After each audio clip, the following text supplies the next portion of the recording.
Bienvenidos a todos nuestros usuarios y usuarias al segundo capítulo de nuestro podcast Todas las letras de la Red de Bibliotecas Públicas Recoleta, en el cual conversamos sobre la colección que tenemos en todas las bibliotecas de nuestra red. En esta ocasión vamos a conversar sobre Gabriela Mistral y José Martí, para lo cual nos encontramos acá en el rincón martiano y mistraliano, donde tenemos la colección completa de los libros de Gabriela Mistral y también de José Martí, los cuales tienen la particularidad de que fueron una donación de la Casa Memorial Salvador Allende, que se encuentra en La Habana. Una consulta. Abordar a Gabriela Mistral, gran tarea, ¿cierto? Gran tarea, sí. Fue difícil, estudiamos mucho. Lo que pasa es que es un personaje tan atractivo que uno se va metiendo cada vez más en la literatura, en su biografía, Claro. y sobre todo en la parte de Europa se vuelve como súper difícil pillarle un rastro debido a todos los países que viajó, que Viajó por conoció, muchos lados, Centroamérica, claro, Estados sí. Unidos, Europa. Sí. Y muy misterioso igual, como que Sí, tenía tiene unas harto- partes de harto misterio. Claro. Vamos a la infancia. Poco de ella, sí.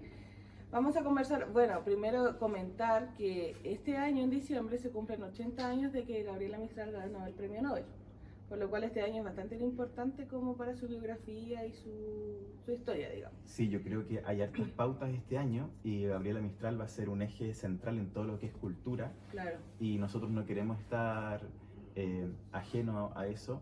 Si bien es en diciembre el Nobel, queremos conmemorarla también acá en la biblioteca desde ahora. desde ahora y todos los meses hacer hitos también. El mes de la mujer queremos involucrar a Gabriela y queremos hacer también algún café literario especial donde se resalte su poesía, aunque no es no es lo único de Gabriela que uno puede resaltar. Claro, nos adelantamos desde ya. Desde ya. Empezamos a hablar de ella. Bueno, primero vamos a partir comentando su infancia. Gabriela nace, en este momento se llama Lucila Godoy. Nace en Vicuña y vive en La Unión por harto tiempo hasta que su papá se va de la casa cuando ella tiene 3 años. Y entonces va a vivir con su hermana mayor, con su madre y su hermana mayor, que es solamente por parte de madre, que es 15 años mayor que ella y que es profesora. Y ahí viven en Monte Grande. Monte Grande, sí. Sí. Y su hermana siempre, desde que ella es chica, toma como un papel muy protagónico en la educación de Gabriela. Y se convierte en una persona muy importante en su vida. Ella le dedica también poesía. E incluso su hermana tomó aún mayor relevancia cuando a Gabriela la echan del colegio o se Sí, sale, ¿no? o sea, hay un episodio ahí bastante fuerte. Siempre ella recuerda a Monte Grande como su lugar, su patria, por así decirlo.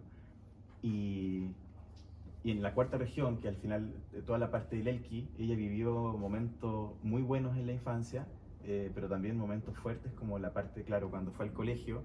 Y ella viene de una familia donde los recursos estaban escaseando en ese tiempo y la acusan de ladrona.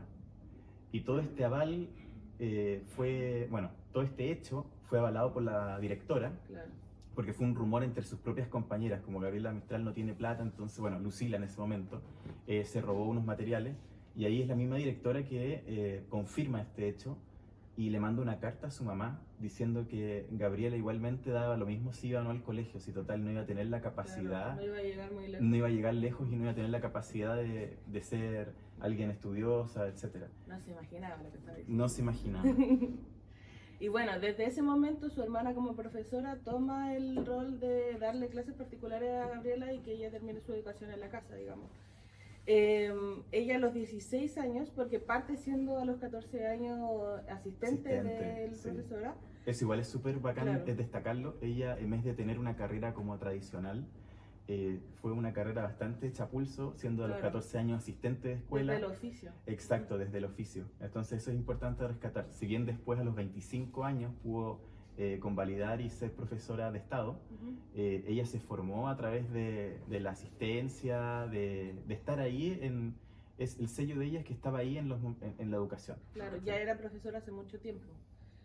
Pero la primera vez que decidió, o sea, que intentó ser profesora, la Escuela Normalista de La Serena la rechaza, porque en esos momentos, a los 16 años, ella ya publicaba en algunos medios de la región. Claro. Y consideraban que sus ideas eran revolucionarias y un poco ateas, a pesar de que Exacto, ella no socializantes era atea, también claro. le decían. Claro, ella empieza a publicar desde muy joven en los diarios El Coquimbo y La Voz de Elqui, y también es algo importante resaltar que eran diarios asociados al Partido Radical de ese tiempo, que estaba asociado a la masonería.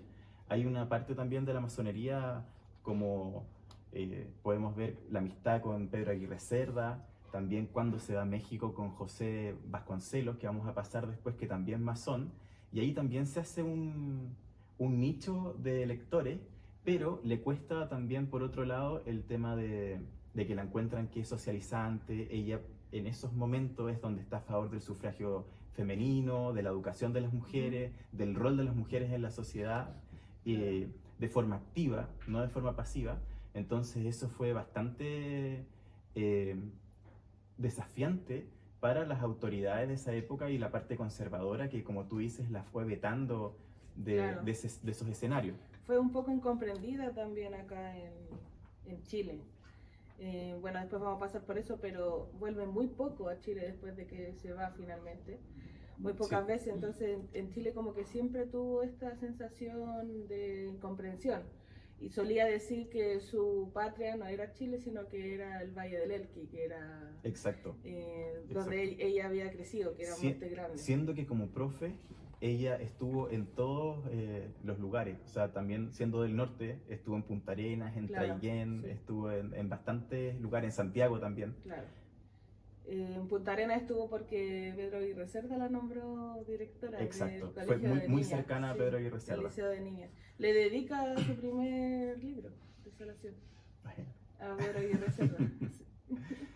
Bueno, continuando con lo que tú decías, ella publica sobre el derecho a la educación de las mujeres en un texto que se llamaba La Voz de la Mujer, que publica en 1906, y en 1908 publica un poema que se llama Rimas, que es la primera vez que utiliza el seudónimo de Gabriela Mistral. Importante. Claro. Cuando es joven, tiene un amor, que es Romelio Ureta. Romelio Ureta, con quien supuestamente se compromete en algún momento. Él después se va a trabajar a las minas, claro. Y cuando vuelve con otra mujer, y ellos terminan su relación, pero años después, creo que un par de años después, él se suicida porque se roba dinero del ferrocarril. Ferroviario, claro. Era un operador ferroviario, se roba finalmente una plata que no la puede reponer, y una cosa, no sé, como de honor, y él termina acabándose, se mata. Se suicida, claro. Igual ese es importante porque va a ser la pieza de los sonetos de la muerte. Claro, a través de eso nacen los sonetos de la muerte. Exacto, que van a ser premio en los Juegos Florales. Va a ser, ahí es cuando salta Gabriela Mistral a la literatura nacional, ya como alguien importante en la literatura nacional, y se vuelve mucho más conocida, y que le abre las puertas también a lo que va a ser después su estadía en otros países, en la movida cultural. Igual es como uno de los episodios dentro de la vida de Gabriela que encierra harto misterio. Cuando él encuentra el cuerpo de Romelio, tiene dentro de su chaqueta una foto de Gabriela. Y Gabriela, bueno, dice que ellos no tienen ya ningún contacto, ninguna relación, pero aún así después, posteriormente, escribe los sonetos de la muerte que hablan mucho de esto, como de encontrarse con esta persona en el otro lado, del duelo. O en la tierra, o del dónde van los suicidas, por ejemplo. Como que es lo que va a marcar parte de su literatura, lo del duelo. El duelo, la desolación. Podemos encontrar que los sonetos de la muerte también tienen una parte, no sé, en Tala, me estoy adelantando, pero muchos años después en Tala también parte Tala con la muerte de su madre. Después los duelos que ella tuvo, que los vamos a ver después en este episodio, son bastante fuertes a través de su vida. Entonces siempre el suicidio y la muerte la rodeó. Y bueno, resaltando también parte de la infancia y la juventud, son las influencias que tiene, que van a marcar también su literatura. Ella era muy fanática de Rubén Darío, y por otro lado de la Biblia y de todos los textos religiosos. La poesía de Gabriela Mistral es bastante cristiana. Ella, a través de sus 4 poemarios, siempre está invocando a Dios, siempre menciona a Dios, oraciones, le pregunta cosas. Entonces es algo también a resaltar, las primeras influencias que ella tuvo antes de los maestros rusos. Que la religión venía de su abuela, al parecer, que en un momento también con su familia, con su madre y su hermana, vivieron con la abuela y la abuela materna era muy, muy religiosa y creo que desde ahí venía su religión, como su afición por la religión. Claro. Bueno, después de todo este episodio de Romelio, ella escribe Sonetos de la Muerte, con el cual gana los Juegos Florales en 1914 y cuando se empieza a hacer un renombre ya a nivel nacional como poetisa, digamos. En paralelo con su carrera de profesora, que siempre estuvo como muy presente, al menos en su estadía en Chile y en México, muy presente su carácter de profesora. Tanto que después, ya habiendo pasado por el sur de Chile, gracias a Pedro Aguirre Cerda, que la manda a Punta Arenas a ser directora del Liceo de Niñas. Al sur más austral. Claro, al sur más austral. Y con un clima en esa época inclemente. Y súper contrario a lo donde ella venía. Exacto, que es la cuarta región, claro. Sí.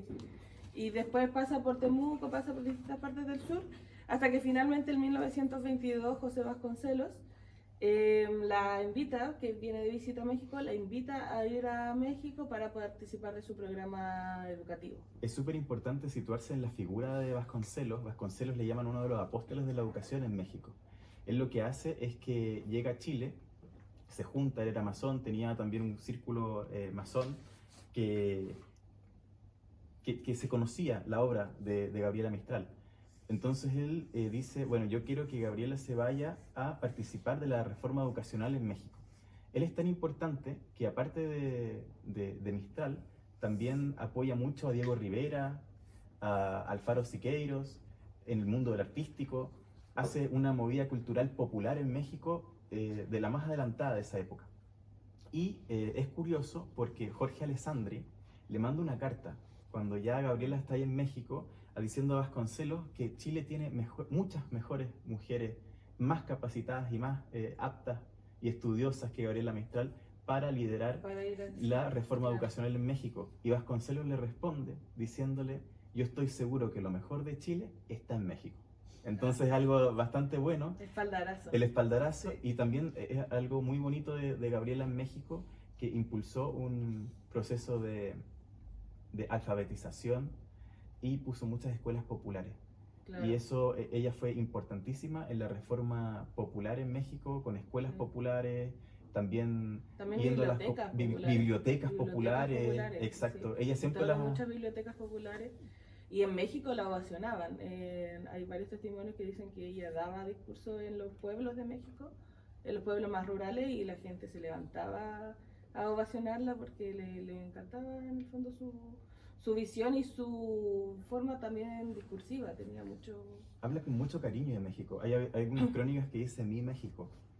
Claro. Y sí, es un país que la marcó mucho, claro, sí. Bueno, está 2 años en México. Durante ese tiempo se publica también en Nueva York el primer libro de Gabriela Mistral, Desolación. Desolación. Sí. Curiosamente, bien lejos de Chile. Claro, sí. Desolación. Donde habla un poco de sus dolores también con respecto a todo lo que había vivido hasta ese momento. Y también ella dijo en un momento que era lo que a ella la había como formado. Todos sus ejes más o menos de su personalidad estaban puestos en ese libro.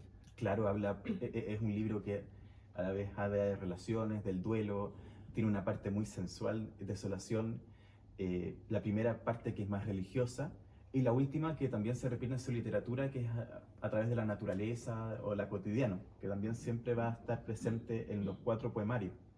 Y claro, un libro súper importante que es de 1922. 1922, claro. En 1924 ella se va a España y publica su segundo libro, Ternura. Que este es el libro que en Chile al menos quizás es el más conocido de Gabriela. Exacto. Por ejemplo, la importancia está de las rondas, que en las rondas y a la maternidad también. Porque si uno ve Ternura, las primeras partes, hijo mío, claro, es 1924. Habla mucho del vínculo madre-hijo. Exacto. En esa misma década, bueno, de hecho oficialmente el 25 nace Yin Yin, entonces ella va a tener también una aproximación a la maternidad con Yin Yin. Y es un libro, claro, que como tú dices, por mucho tiempo se centró que era un libro exclusivamente infantil claro, o de educación, Representaba en los colegios. Exacto. Y después ha tenido otra mirada también de que se puede leer a toda edad. O sea, se fue encasillado ese libro Ternura, que como tú dices, o sea, se edita en 1924 en España, también lejos de Chile.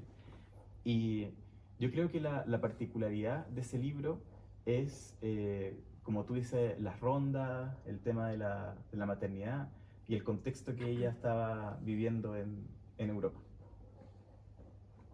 Claro, ahí donde en Europa, durante el tiempo que vive en Europa, ella se relaciona con las figuras más importantes dentro del mundo artístico, digamos. Exacto. O sea, de México después es como, no es fácil seguirle la pista. Se va a Estados Unidos, allí en Estados Unidos es cuando también apoya a las revoluciones latinoamericanas. Ella estuvo siempre muy de la mano de Sandino, donde en Estados Unidos se ponía a Sandino como una persona, un saqueador, un bandido, un bandolero, así como estilo Los Pincheira. Ella reivindicaba su figura y también vemos en ese momento a una Gabriela Mistral más combativa, diciendo que estos son los jóvenes que tienen que derramar su sangre por la liberación de Nicaragua. Todo este contexto en el levantamiento de Augusto César Sandino en contra de la ocupación estadounidense en Nicaragua, y que va a ser las bases de la revolución sandinista también, la base espiritual de la revolución sandinista de los años 70. Así que es importante también resaltar que ella, estando en Estados Unidos, no, era igual que en Chile. O sea, ella no estaba a la merced de lo que decían los medios, los diarios, claro, sino tenía una opinión y muchas veces en contra del periodismo tradicional. Claro, del mismo de los medios. Valiente, De los medios siempre fue valiente. Sí. Bueno, estando en Europa en 1928 ocurre otro de los hechos misteriosos de su vida, que es cuando adopta a su sobrino, Yin Yin, que se supone que es hijo de su medio hermano. Claro, un hermano que nunca aparece, un hermano claro, que nunca nadie vio y... que no está su firma en ninguna parte. Que no está su firma en ninguna parte tampoco. Ni en el parte de adopción. Ella lo adopta cuando Yin Yin tiene 4 años. En 1928, o 4 años. Justamente la partida de nacimiento de Yin Yin dice que él nace en 1925 en Barcelona. Justamente igual coincide con la etapa de ternura. Claro, y cuando ella se encuentra también en Barcelona. España, claro. Sí, en España. Que en España, bueno, bastante accidentado su paso por España. Ella manda una carta íntima a un amigo y dice que España es un país donde las cosas no van a surgir, el machismo de los españoles, que todo es muy desestructurado, y eso se filtra y finaliza con Gabriela Mistral yéndose a vivir a Portugal, pero tuvo un accidentado paso por España, pero siempre tuvo una solidaridad también para los niños de la guerra civil. Ella se va justo antes de que empiece la guerra civil en 1936 en España, que dura hasta el 39, y podemos ver que Tala, que es el tercer libro de Gabriela, todos los fondos eran para los niños que estaban sufriendo todos los desastres de lo que había dejado la guerra, o lo que estaba dejando la guerra en ese momento en España. Claro, siempre muy preocupada de las infancias también. Siempre muy preocupada de las infancias. Aún así, bueno, pone a su sobrino, Yin Yin, en uno de los mejores internados de Francia, de Europa. Sí. Que en esa época estar en un internado era algo... Claro, como un símbolo de estatus. Claro, la mejor educación claro. era estar en el internado. Y viven poco tiempo juntos mientras están en Europa, porque Yin Yin está constantemente en este internado, y Gabriela viaja mucho porque en 1933, bueno, antes ya era cónsul, ya se desempeñaba como cónsul, pero en 1933 la nombran cónsul vitalicia de Chile. Y desde ese momento viaja aún más representando al país como embajadora, digamos. En 1934 ocurre un hecho también muy importante y que nos atañe mucho hoy, porque estamos, luego lo vamos a vincular un poco con Martí, que ella da una conferencia en La Habana, que se edita en 1934, donde habla sobre José Martí y la influencia que él ha tenido en su poesía y también en la literatura a nivel latinoamericano y a nivel mundial, digamos. y lo edita la propia Habana, este discurso, y lo publican en un libro que tenemos por acá. Por ahí lo encontraremos. No, esa es la de Oro, Pensamiento y Acción. Bueno, ahí vamos después a encontrar el libro. Sí. Bueno, siguiendo con... Pero se llama La lengua de Martí. Siguiendo con... Bueno, siguiendo con Yin, lo importante es también cómo se van a Brasil, ¿cierto? Está ya la Segunda Guerra Mundial, más bien. Claro. Y se van a Petrópolis. ¿Qué es Petrópolis? Petrópolis queda en Río de Janeiro. Río de Janeiro en ese momento era la capital brasilera. Y se llama Petrópolis por el rey Pedro. Brasil fue un imperio, entonces era la ciudad imperial, como se llama. Y tenía, bueno, los aristócratas tenían ahí museos grandes, casas de estar. Y ahí es cuando ella llega en 1940, 41, 1940, sí. 40 a Brasil, con Yin, por primera vez haciendo una comunidad, ya no estaban los internados en Europa, viviendo juntos, sí. 24/7, y ella tenía siempre estatus de diplomática, entonces también siempre Yin estuvo en los mejores colegios, viviendo una vida de lo que mejor ella le pudo dar, al menos en lo material. Y lo importante también es que ahí conoce al escritor Stefan Zweig, y Stefan Zweig tiene una señora que es Lotte Altmann, que son alemanes que vienen exiliados del nazismo en Europa, y finaliza con dos muertes muy trágicas en Brasil. El año 42, Stefan Zweig, viendo que el nazismo se iba apoderando cada vez más de Europa y del continente europeo, pensó que iba a ser mundial. Entonces comete suicidio junto a su esposa, y fueron los dos encontrados en su casa muertos, y Gabriel era muy cercano a ese matrimonio de Stefan Zweig y Lotte Altmann. Entonces fue el primer gran golpe que tuvo en Petrópolis. Fue como la antesala para lo que venía después, claro. Que es el suicidio de Yin, que Juan Miguel Godoy, claro. Que era su nombre real, digamos. Claro. Y a pesar de como decías tú, él contar con la mejor educación, lo mejor que al final ella le podía dar, dentro de su estatus de diplomática, que era como bien bueno, digamos, él no lo pasaba bien en el colegio en Brasil, nunca se pudo adaptar a la vida en Brasil, y los compañeros también lo molestaban mucho. Sí. Decía que había mucho fascismo, fascismo, claro. En el entorno donde Yin se movía también había muchos fascistas, y lo molestaba mucho por eso también, porque él al final venía arrancando de la segunda, venía arrancando del fascismo. Nunca se adaptó a Brasil. Claro, nunca se adaptó. Y le escribe una carta bien breve a Gabriela cuando se suicida, y donde dice que no pudo ganar. No pudo ganar, exacto. Sí. Y que en otro mundo, a lo mejor que exista otro mundo mejor. Claro, con más bondad, más gentil. Sí. Bueno, este es el gran golpe para Gabriela en Brasil, la pérdida de su hijo en el fondo. Él se despide de ella como madre, y marca un poco también otro proceso de duelo. En estos tiempos no hay, si bien tanta poesía con respecto a Yin, hay muchas cartas a amigos que ella escribía, muchos pensamientos también que hablan de que no entiende por qué pasó esto, que no. En una parte dice, escribiéndole a un amigo, que qué mal ella habrá cometido para merecer esto, que esta muerte la ha llevado a creer de nuevo en el karma. Ella, como persona católica, no cree en el karma ni en las vidas pasadas, pero la lleva a creer de nuevo en eso, porque se pregunta qué puede haber hecho para merecer esta muerte, como este castigo, esta lección. Fue un duelo que le siguió toda la vida.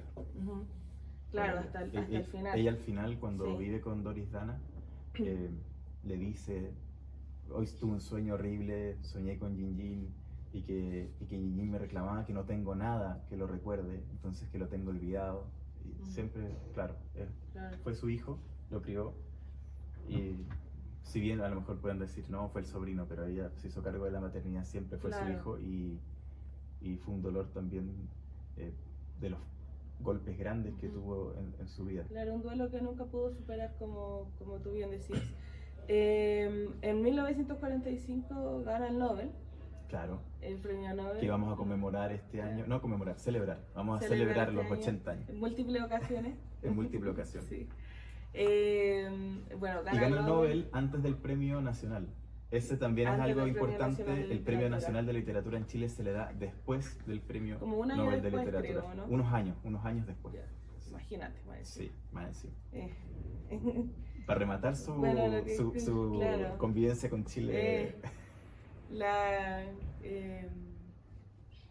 Bueno, que Chile nunca la reconoció mucho tampoco. Claro, siempre la reconoció como más una profesora infantil, claro. Más que la gran poeta y la cronista que fue, sí. Y una persona que se la jugaba con sus opiniones. De hecho, hasta mucho tiempo después del Nobel, yo misma recuerdo que en los colegios pasaban a Gabriela como la poesía infantil, los piececitos de niño. Exacto. Como vista bueno, desde todavía sigue siendo como nuestro primer acercamiento a la literatura. O sea, por ejemplo, yo leí el libro El desasosiego de Fernando Pessoa, y en Portugal a los niños le hacen leer el primer Pessoa. Ya. Entonces, nuestro primer poeta, nuestra primera Pessoa. poeta es nuestra Pessoa, es Gabriela Mistral también. Sí, también. Bueno, en 1947, 2 años después, ella viaja a Estados Unidos y conoce a Doris Dana, se queda viviendo ahí. Doris Dana parte siendo su secretaria, si no me equivoco, y después ella la hace su albacea. Que se haga cargo de su patrimonio, digamos. Y en 1947 ella muere en Nueva York. 57. 1957. 57 muere en Nueva York a los 67 años de cáncer de páncreas. Y lo importante también es que unos años antes lanza su último libro, Lagar, editado en Chile. El único, porque hay que resaltar que Tala fue editado en Buenos Aires, en Argentina, por la editorial Sur de Victorio Ocampo. Claro, un par de años antes de que se viniera a Brasil. Claro. Entonces, el último libro, Lagar, que es de los años 54, parece. Sí, fue editado en Chile y fue su último poemario. Ella tuvo 4 poemarios, tiene muchas cartas. Vamos a ir repasándolo también acá en la colección, porque lo importante es que la gente que nos pueda ver sepa que acá tenemos una colección completa de Gabriela y eso que está al alcance de todos y todas, inscribiéndose en la biblioteca. Pasamos a la parte... Claro. Bueno, solamente comentar que, claro, ella muere en 1957 y muere un 10 de enero, razón por la cual estamos hablando de ella hoy, porque es una de las efemérides de enero, que fallece el 10 de enero y que publica 2 poemas póstumos. Claro. Que son Poema de Chile y Lagar 2. Exactamente. El Poema de Chile del 67 y el Lagar 2 del 91. Muere de un cáncer de páncreas. De páncreas, sí. Y finalmente, bueno, siempre ella quiso estar enterrada en la cuarta región, en Monte Grande, y la repatrian sus cuerpos. Ella muere en Nueva York. Entonces sus cuerpos van a Santiago en primera instancia y están en el cementerio general unos años mientras se estaba construyendo este mausoleo en la cuarta región. Monte Grande, claro, en la cuarta región. Y de ahí es cuando llevan sus cuerpos finalmente ahí. Y otra gestión importante que se hizo en el gobierno de Lago fue el traslado de Gin de Petrópolis en Brasil a Monte Grande. Por ende, del año 2005 está Gin y Gabriela, como ella quería, enterrados los dos en la cuarta región. Sí. Bueno, ahora vamos a pasar a la parte de las recomendaciones. Vamos a pasar a la parte de las recomendaciones. Para recomendar los mejores libros de Gabriela. Las mejores. Esta es una antología que se llama En verso y prosa, Gabriela Mistral, antología de la RAE. Lo bacán de esta antología es que están los 4 poemarios. Tenemos Desolación, después tenemos Ternura, Tala y Lagar. Así que tenemos los 4 poemarios que hizo Gabriela en una edición para estudiarla, así que no se pierdan la oportunidad. Tenemos bastantes ejemplares para que nos vayamos interiorizando en la literatura de Gabriela o profundizando, el que ya tenga conocimientos de su literatura. Así que este es un imperdible de antología, y a su vez tenemos unas ediciones de la Biblioteca Nacional que están buenísimas, que es con respecto a las distintas crónicas que va a hacer Gabriela en su vida con los distintos países que vivió. Y bueno, aparte igual tenemos versiones como Ternura y Lágar acá. Tenemos Lágar 2 y Poema de Chile, que son los libros póstumos. También tenemos una colección donde están los primeros poemas, donde se integran los poemas que hizo en la voz de Elqui, del Coquimbo, también los sonetos de la muerte, están acá. Esto lo voy a dejar para el final. Estos son todas las crónicas, los pensamientos y reflexiones que tiene sobre Europa, Estados Unidos. Y finalmente tenemos también un pasaje que se llama Nuestra América, donde, volviendo a lo de Sandino, tenemos todas las opiniones que ella cree de algunos próceres, como Bolívar, también de la historia de Chile, de Centroamérica, José Martí, etcétera, en Nuestra América. Y también la educación de la mujer, toda la temática asociada a la mujer que ella contribuyó ya desde los principios del siglo pasado. Así que es una colección bastante extensa la que tenemos acá, e importante para que apreciemos el legado que nos deja Gabriela, una de las poetas más importantes de la historia, que tenemos el lujo de que haya nacido en Chile. Y aquí también tenemos el libro que les comentaba antes, que lo encontramos, La lengua de Martí, donde está editado el discurso de Gabriela Mistral en La Habana. Bueno, para ir finalizando, Steffi, ¿tienes algún poema que te haya...? Claramente, compañero Mauri, seleccionamos unos poemas para poder leer. Perfecto. Yo voy a leer uno que es de Desolación, que se llama Interrogaciones. Hay que preparar la hoja. Claro. Este dice así. ¿Cómo quedan, Señor, durmiendo los suicidas? Un cuajo entre la boca, las dos sienes vaciadas, las lunas de los ojos albas y engrandecidas, hacia un ancla invisible las manos orientadas. ¿O tú llegas después que los hombres se han ido, y les bajas el párpado sobre el ojo cegado, acomodas las vísceras sin dolor y sin ruido, y entrecruzas las manos sobre el pecho callado? El rosal que los vivos riegan sobre su huesa, ¿no le pinta sus rosas unas formas de heridas? ¿No tiene acre el olor, siniestra la belleza, y las frondas menguadas de serpientes tejidas? Y responde, Señor, cuando se fuga el alma, por la mojada puerta de las largas heridas, ¿entra en la zona tuya hendiendo el aire en calma, o se oye un crepitar de alas enloquecidas? Angosto cerco lívido se aprieta en torno suyo. ¿El éter es un campo de monstruo florecido? ¿En el pavor no aciertan ni con el nombre tuyo? ¿O lo gritan y sigue tu corazón dormido? ¿No hay un rayo de sol que los alcance un día? ¿No hay agua que los lave de sus estigmas rojos? Para ellos solamente queda tu entraña fría, sordo tu oído fino y apretados tus ojos. Tal el hombre asegura, por error o malicia. Mas yo, que te he gustado como un vino, Señor, mientras los otros siguen llamándote justicia, no te llamaré nunca otra cosa que amor. Yo sé que como el hombre fue siempre zarpa dura, la catarata vértigo, aspereza la sierra, tú eres el vaso donde se esponjan de dulzura los nectarios de todos los huertos de la tierra. Desolación. Desolación. Interrogaciones se llama el poema. Interrogación. Del libro Desolación. Perfecto. Bueno, yo no voy a leerlo todo, pero sí un pequeño extracto que es una de las reflexiones de este libro, tomo 5 prosa, que dice, ¿qué es una biblioteca? Una biblioteca es un vívero de plantas frutales, cuando bien se la escoge. Cada una de ellas vuelve un verdadero árbol de vida, a donde todos vienen para aprender a sazonar y a consumir su bien. Lo mismo que en el vívero, no hay en las bibliotecas plantas iguales, aunque las haya semejantes, porque la biblioteca es un mundillo de variedad que no debe cansar nunca.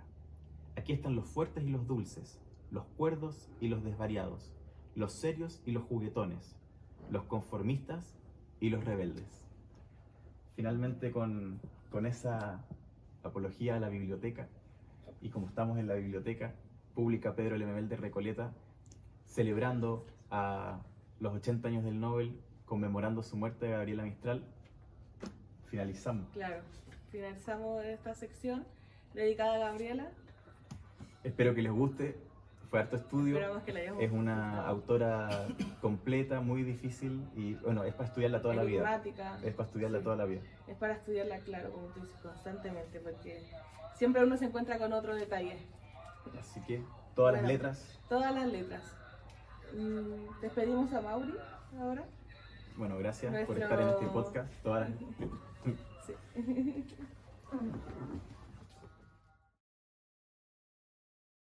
Bueno, para la segunda parte de este podcast nos encontramos con Miguel González, un historiador bibliotecario y traductor cubano, que nos va a deleitar con una conversación muy agradable sobre José Martí. Muy buenas a todos los amigos nuestros que nos están viendo y escuchando. Hoy sí vamos a hablar un poco de José Martí.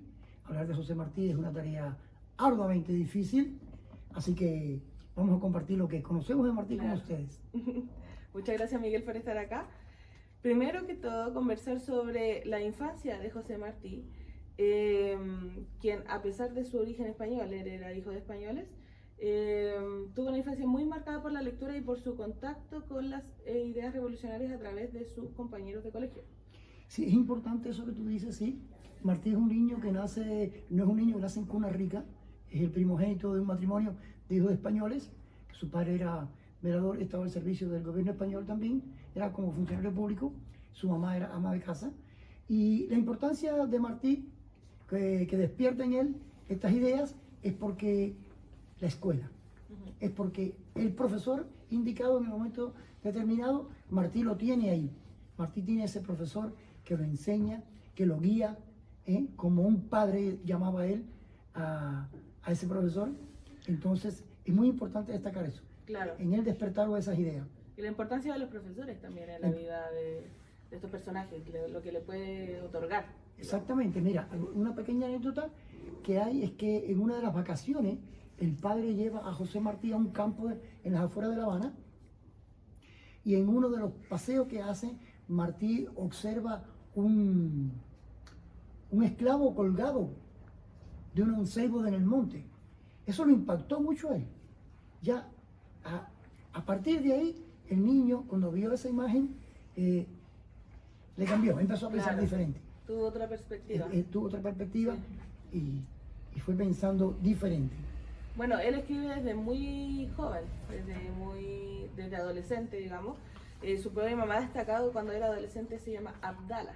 ¿Qué uno puede comentar sobre ese poema? Sí, Abdala es una obra de teatro que él ya la escribe en su adolescencia. Pero antes de eso escribe un poema que se llama A Micaela. Este poema es el primero que escribe de todos y apenas había salido de la niñez. Acerca de Abdala, es importantísimo destacar que Martí hace en esta obra de teatro, se convierte aquí en director de teatro, en dramaturgo, hace un paralelo entre una zona de la Nubia, allá en Arabia, y Cuba. Entonces, él describe cómo colonizan esa parte de Arabia y cómo hay un príncipe que se revela de esto. Claro, esto, y antes de esta obra Abdala, hay también un punto que destacar, que siendo un adolescente, él se reúne con su íntimo amigo Fermín Valdés Domínguez, escriben una carta a un compañero de clase. Este compañero de clase se había alistado como En el voluntario ejército. en el ejército para servir, y Martí le escribe una carta donde dice que eso era una deshonra que un estudiante de un profesor como Rafael María de Bendive, que ya lo había mencionado anteriormente, se haya virado Claro. para servirle al colonialismo español. Esa carta es descubierta y junto con ya los antecedentes de la obra Abdala y esta carta, pues entonces Lo acusan de traidor. a José Martí lo acusan y lo llevan a un juicio junto a Fermín Valdés Domínguez. A los 16 años. A los 16 años es condenado a 6 años de prisión.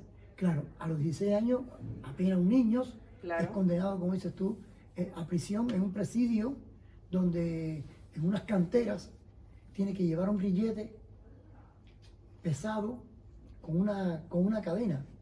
Es tanto así que vale mencionar que cuando Martí sale de esa prisión, se manda a hacer un anillo de ese hierro del grillete y lo lleva toda su vida en el dedo para recordar dónde estuvo. Para recordar Sí, sus primeros pasos como revolucionario. exactamente. Bueno, él no cumple la condena completa en Cuba. Lo deportan por gestión de su padre, que como usted decía era un funcionario de la corona. Por la gestión de su padre lo mandan como deportado a España, donde él logra estudiar. Estudia en la Universidad de Zaragoza y en otra universidad. En Madrid. En Madrid, sí. Sí, Estudia filosofía y letras por una parte y por otro lado estudia derecho. exactamente. Y estudia las dos carreras al unísono. Y aquí es bueno destacar que José Martí hace un uso impecable y constante de las bibliotecas. Martí no tenía en ese momento los medios para comprar los libros y él se siente en las bibliotecas, es un autodidacta voraz, empieza a devorar aquellos libros y lo empieza a... Ya tenía un antecedente, porque él en La Habana, en su adolescencia también, visitaba bibliotecas en La Habana. Entonces, aprovecha esta ocasión y con Fermín Valdés Domínguez, su amigo íntimo, que lo acompañó en esa deportación, estudia en las bibliotecas de Zaragoza, de Madrid. Se empapa de toda la cultura. Se empapa de toda la educación cultura, de allá. exactamente. Sí. Bueno, Martí también es una persona que tiene un rol muy importante en cuanto a la literatura también. Él es uno de los pioneros del modernismo en Latinoamérica, de esta corriente que busca como innovar en cuanto a las letras y a la creación, digamos. No, como separarse un poco de lo que venía antes, que era el romanticismo y todas estas corrientes europeas, busca separarse un poco de eso y es uno de los pioneros del modernismo en Latinoamérica. Claro, los estudiosos literarios lo enmarcan en ese movimiento, es de los pioneros junto con Rubén Darío. Y entonces ahí él rompe con esos cánones como tú decías, de romanticismo y demás. Solamente habría que leer el poema que él escribe. El libro Ismarillo es un libro que él le dedica a su hijo. Se lo dedica con todo el amor. De ahí vamos a estar leyendo algunos fragmentos. Y es como donde él rompe, es como parte ahí y ya se le considera, además los versos sencillos y otras obras literarias que se le considera como un precursor del modernismo acá en Hispanoamérica. Que fue un movimiento también muy latinoamericano, el modernismo. Bueno, Martí lo podríamos calificar como un político y un humanista. ¿Usted me podría comentar, Miguel, por qué a Martí lo llaman apóstol? Bien, pero antes de comentarte eso, quisiera decirte por qué José Martí es un humanista. Y creo que es un humanista. Un humanista es una persona que es consecuente con lo que dice, con lo que hace y con el amor al prójimo. Los humanistas de esa época estaban muy ensalzados en esta idea. Y bueno, ¿por qué razón a Martí le llaman el apóstol? Y es bien puesto este nombre de apóstol, porque Martí amó y vivió y amó lo que siempre añoró, que fue a Cuba. Los cubanos lo vemos a él como el apóstol consecuente. Si hacen una similitud con aquellos apóstoles que siguieron a Jesús, los 12 apóstoles aquellos, en el Evangelio, pues su Evangelio fue siempre estar al lado de los pobres y con los pobres, con los humildes y para los humildes, como decía él. Para Cuba que sufre, la primera palabra. Siempre Cuba estuvo en su centro, en el centro de su vida, en su obra literaria, en su vida política, y luchó para eso. Por eso los cubanos nosotros ya lo llamamos a él el apóstol de la independencia de Cuba. Muy bien, al que hay que seguir. Claro. Bueno, en cuanto a la independencia de Cuba de España, él fue el autor intelectual de esta revolución, digamos. Claro, sus ideas preclaras trascendieron los años y después entonces se toma todas esas ideas para volver a rebelarse y contra el otro enemigo. Contra un dictador que estaba en ese momento y se le llama a él el actor intelectual de esta revolución. Yo quisiera también destacar algunas de las cosas de Martí antes que se me... Por supuesto. Ya. Por ejemplo, ¿qué dijo Martí, aparte de muchas cosas, acerca de las mujeres? En la revista La Edad de Oro, que la tenemos acá, que se conformó primeramente como una revista. Lo que pasa es que salió en 4 números y después hicieron un libro con los 4 números. Es una revista que escribe José Martí para los niños, estando exiliado en los Estados Unidos. Y él dice, la mujer no es como nosotros, sino como una flor. Y hay que tratarla así, con mucho cuidado y cariño, porque si se la trata mal, se muere pronto, lo mismo que las flores. Martí también acerca de las mujeres, entre muchas cosas, dijo, la mujer es el taller natural donde se forja la vida. Entonces, siempre esos respetos hacia la mujer. Fue un incansable lector y sobre la lectura dijo que saber leer es saber andar y saber escribir es ascender. Se le pueden estar leyendo infinitamente todos los aforismos y frases que José Martí dijo acá y realmente no terminaríamos en un buen rato. Acerca de la igualdad de los hombres, él era un fiel defensor, era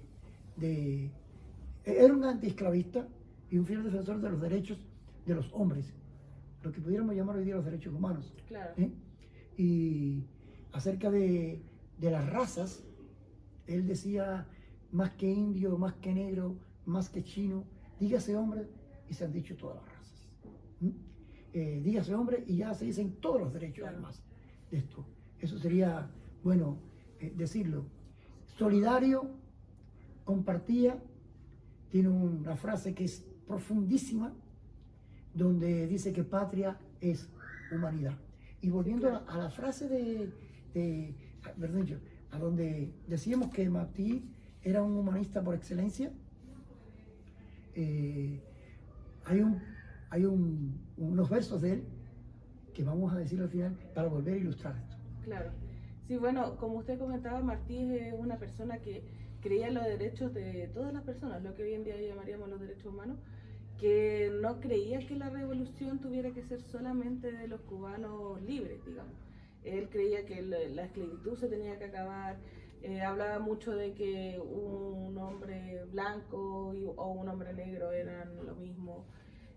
Tenía mucho esta visión antirracista, un poco pionera para su época también, que en ese momento la lucha era por una independencia contra una colonia, digamos, y no se consideraba mucho esto de la esclavitud. Eso es muy importante también para él.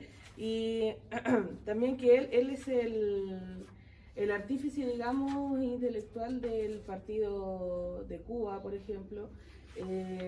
Como que su papel siempre estuvo muy en el ámbito del intelecto, de la formación de esta revolución, hasta su muerte, que usted me puede comentar un poco más de cómo fue este momento de su muerte. Sí, José Martí, antes de pasar a la muerte de Martí, él llevaba solo unos pocos días en Cuba, había regresado de República Dominicana, donde había estado enfrascado en la redacción del programa del Partido Revolucionario Cubano, el cual está en Santo Domingo él, y en un lugar que se llama Montecristi, pero se llama el Manifiesto de Montecristi, es el programa del partido, y él ahí redacta estos estatutos, por llamarlo así, que por qué se conforma el Partido Revolucionario Cubano en 1895, uno de los primeros partidos que se hace a nivel mundial para dirigir la libertad de un país. Pero lo curioso de esto también es que no solamente Martí plasma en este manifiesto de Montecristi la libertad de Cuba. Recogía también, después de terminar con la libertad de Cuba, ir a Puerto Rico y liberar a Puerto Rico del colonialismo español. Hay una frase que se dice: Cuba y Puerto Rico son de un pájaro las dos alas. Entonces, no se podía volar con una sola ala. Tenía que liberar también a Puerto Rico. Y llega a Cuba, se embarca por Playitas, una región en la parte sur, noreste de Cuba, y pocos días después, el 19 de mayo, él desembarca en abril, y en mayo, un 19 de mayo, domingo, hay una emboscada, hay una columna española que ataca a los cubanos y le ordenan a él, como delegado del Partido Revolucionario Cubano, que quede atrás en la retaguardia, que no avance y que se mantenga ahí. Y él decide ir al frente, como lo había siempre profesado. Mira, Martí, yo creo que él profetizó esa muerte. Hay un verso sencillo de él que dice: no me pongan en lo oscuro a morir como un traidor. Yo soy bueno y como bueno moriré de cara al sol. Entonces él sale, ese domingo en la mañana, sale. Y ir en el caballo de su ayudante, el de él también, y él cae herido en la cara y después cae con los poros de la tierra. Como decía, En combate. En combate. Cae en combate. Martí tiene el grado póstumo de mayor general del Ejército Libertador, y ganado realmente con todo y con todos los honores. Ganado con todos los honores. Bueno, ahora vamos a pasar a la parte de las recomendaciones, donde usted nos podría recomendar algunos de los textos que tenemos acá en la biblioteca, que tenemos la colección completa de José Martí. Sí, tener acá en este rincón martiano, mistreliano, que eso, antes de pasar a las recomendaciones, hay que decirlo, De la biblioteca Pedro Lemebel. de la biblioteca Pedro Lemebel de Recoleta. Acá donde pueden observar ustedes, este estante está lleno de riquezas y de joyas literarias. Está la obra de José Martí, lo que escribió en sus 42 fecundos años.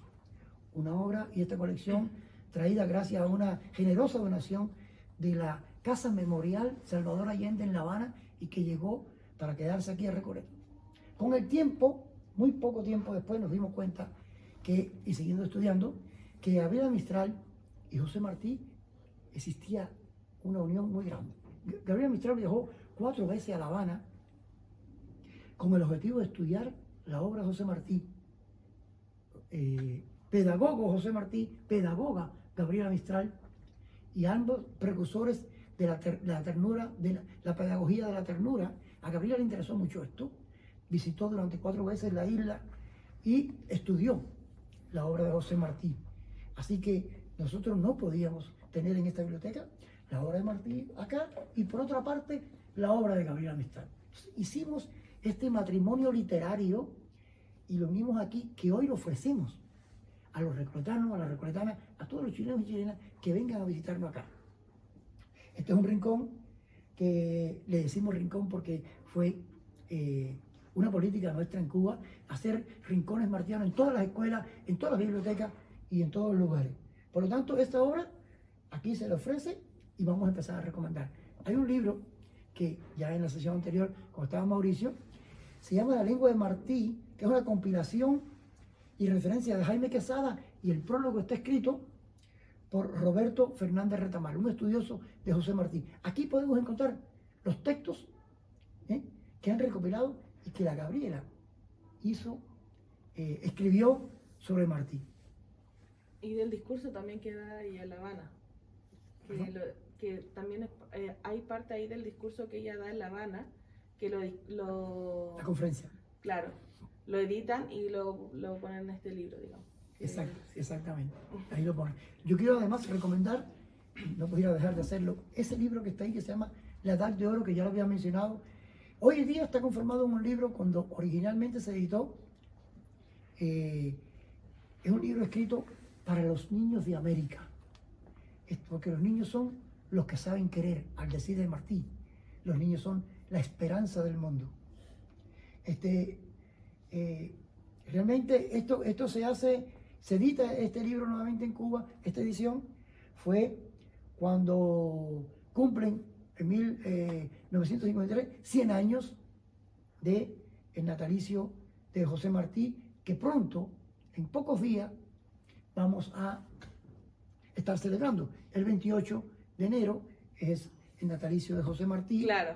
Y vamos a estar haciendo. Así que imperdible, La Edad de Oro. La Edad de Oro es algo y dentro de las obras, de los 22 tomos que hay acá, usted tiene que escudriñar, tiene que buscar.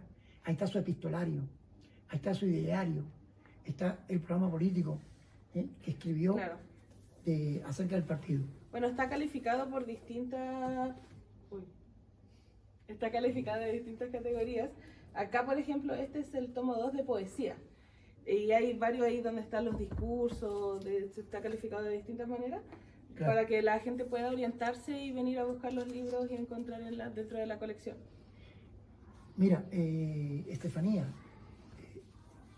volviendo un poco antes de concluir a la parte del humanismo, vamos a hacer un pequeño análisis. Son 2 estrofas que sitúan la figura de Martí como un gran humanista. Él escribe, y todo el mundo conoce estas 2 prosas de José Martí, que se llama La Rosa Blanca. Él dice en su poesía, en su poema: cultivo una rosa blanca en julio como en enero, para mi amigo sincero que me da su mano franca. Hasta ahí estamos cultivando todo un jardín de flores para los amigos que uno tiene, para los que realmente uno quiere y aprecia. Pero yo creo que, aparte de esto, ahora viene la segunda parte muy interesante. Él dice: para el cruel que me arranca el corazón con que vivo, cardos ni ortigas cultivo una rosa blanca. ¿Qué significa literalmente esta frase? ¿Qué significa desde el punto de vista humano esta frase? Él pone la otra mejilla. Él además le dice: no, tú eres mi amigo y yo te cultivo la rosa blanca. Claro. Y a ti, que eres mi enemigo, no te voy a maltratar, también te voy a conquistar con una rosa blanca. También responde con gentileza. Con gentileza, con cortesía, con bondad.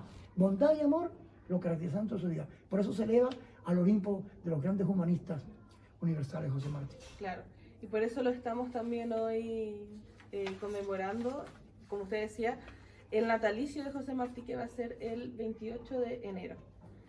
Bueno, para finalizar esta parte vamos a leer unos pasajes de Martí que seleccionamos cada uno. Voy a partir yo, Miguel. Adelante, adelante, sí. Voy a leer un extracto de un poema que está en este libro, Poesía 2, que les comentaba, que se llama Sin Amores. Y el poema dice así: llorando el corazón, llorando tanto, que no veo el papel en que te escribo. Aquí te voy diciendo que ya me estoy muriendo, de tanto como vivo. Ni tú, que con tus manos blancas apretaste las iras en mi frente, que tal me palpitaban, que casi se saltaban del círculo candente. Ni tú devuelves el calor perdido al ser amante que en mí mismo yace. Yo cumplo mi condena, esta es del vivo pena, ni muérase ni nace. Aquello que se sueña no se tiene, en lo que el triste humano a ver alcanza, y para más tormento, locura es el invento humano de esperanza. Muy bien, muy bien. Mira, yo voy a leer un par de cosillas. Quiero leer el prólogo del libro que él escribió para su hijo, Ismaelillo, que así da título al nombre del libro. La dedicatoria del prólogo dice: hijo, espantado de todo, me refugio en ti. Tengo fe en el mejoramiento humano, en la vida futura, en la utilidad de la virtud y en ti. Si alguien te dice que estas páginas se parecen a otras páginas, dile que te amo demasiado para profanarte así. Tal como aquí te pinto, te han visto mis ojos. Con esos arreos de gala te me has aparecido. Con deseo de verte, de una forma, he cesado de pintarte. Esos riachuelos han pasado por mi corazón. Lleguen al tuyo. Esta es la dedicatoria del libro, y dentro del esmalillo quiero leerle uno que dice: mi caballero, que le dice a su niño. Por la mañana mi pequeñuelo me despertaba con un gran beso, puesto a horcajadas sobre mi pecho. Brida forjaba con mis cabellos, ebrio el de gozo yo ebrio. Me espiolaba mi caballero, qué suave espuela, sus 2 pies frescos, cómo reía mi jinetuelo. Y yo besaba sus pies pequeños, 2 pies que caben en un solo beso. Entonces, Martí tuvo ese único hijo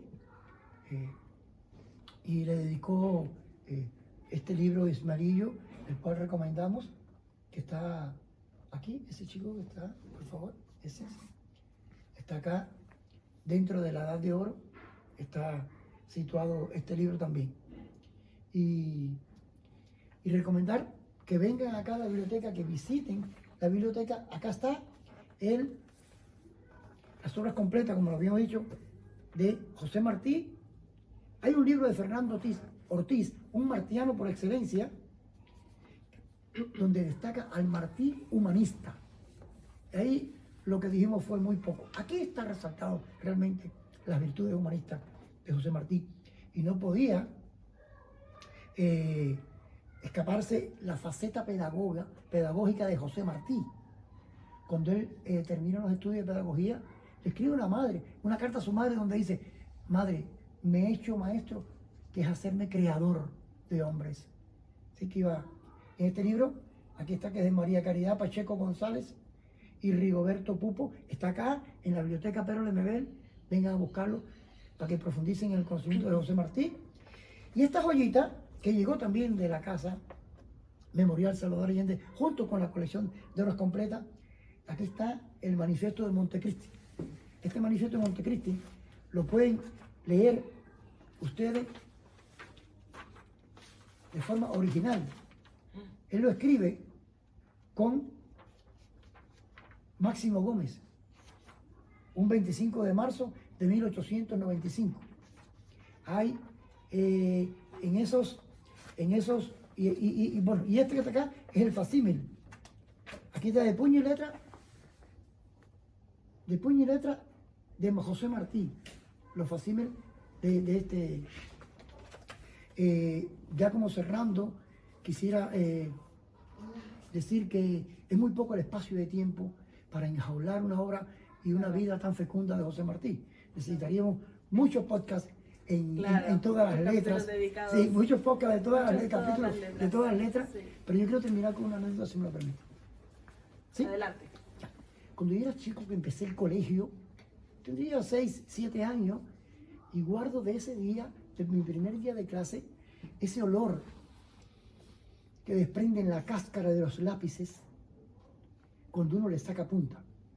Eso jamás a mí se me ha olvidado de mi memoria olfativa. Cada vez que entro en una sala de clase y siento ese olor, me remonto a mi sala de clase. Ese día yo recibí una bolsa con libros y cuadernos, lápiz, gomas para borrar, libros, todo gratis. Y en el cuaderno de apuntes, en la parte de afuera, en la carátula de afuera, habían varias ilustraciones, varias imágenes. Entre ellas había un sol por acá arriba, muy sonriente. Ese sol alumbraba un terreno que un campesino araba con un tractor. Estaba la efigie de José Martí también, su rostro, un busto de él. Y abajo otras cosas que decían nombre, curso, año, etc. Y arriba había una frase de José Martí que yo obviamente no podía leer porque éramos analfabetos. Cuando uno va al colegio la primera vez es analfabeto. Y ya después supe leer la frase. El leer no me bastaba porque no entendía lo que leía. Es importante.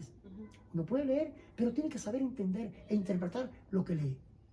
En estos museos, en estos tesoros que tenemos acá, hay que saber desentrañar, escudriñar las escrituras. Bueno, esa frase después yo supe leerla y la entendí. Es una frase que me ha acompañado toda mi vida en todas partes del mundo que he estado. La traigo en la mochila de mi vida y la quiero compartir en este podcast. La quiero compartir en este podcast porque debiéramos después pensar si la colocamos en ese retrato que está ahí, que lo hizo un amigo pintor recoletano, bondadosamente nos obsequió para que estuviéramos. Tenemos que pensar también si le pedimos uno de Gabriela Mistral también. Bueno, esa frase, quiero cerrar, contiene 5 palabras. Puede estar en la entrada de un colegio, en la entrada de una biblioteca, en la entrada de una ciudad, en cualquier aeropuerto del mundo cuando llega, porque es una frase que te libera, es una frase que rompe estigmas, es una frase que te impulsa a superarte y te libera. La frase tiene 5 palabras y es ser cultos para ser libres. Muy bien. Excelente frase que además resume un poco lo que usted nos comentaba con respecto al humanismo de Martí y también su vocación pedagógica. De lo que usted decía recién, de poder entender al final lo que uno lee, no solamente leerlo, sino que también saber interpretarlo. Eso tiene mucho que ver con la educación que uno puede recibir, con el criterio que puede tener. Y algo que destacaba mucho también Martí. Bueno, muchas gracias Miguel por esa anécdota, por todo su conocimiento que nos ha entregado. Estamos cerrando ya este capítulo del podcast, en el cual nos encontramos acá en el rincón martiano y mistraliano de la Biblioteca Pedro Lemebel, de la Red de Bibliotecas Públicas de Recoleta. Muchas gracias por habernos escuchado, por habernos visto. Comentarles también que en el siguiente capítulo nos vamos a trasladar de biblioteca y vamos a viajar hasta el Biblioparque, donde vamos a hacer nuestro próximo capítulo en la Biblioteca Pablo Neruda. Así que para que nos estén viendo también y estén atentos a los siguientes capítulos. Muchas gracias, hasta luego. Este podcast sigue adelante, todas las letras. Podcast Todas las Letras. Búsquenos en YouTube. Muchas gracias.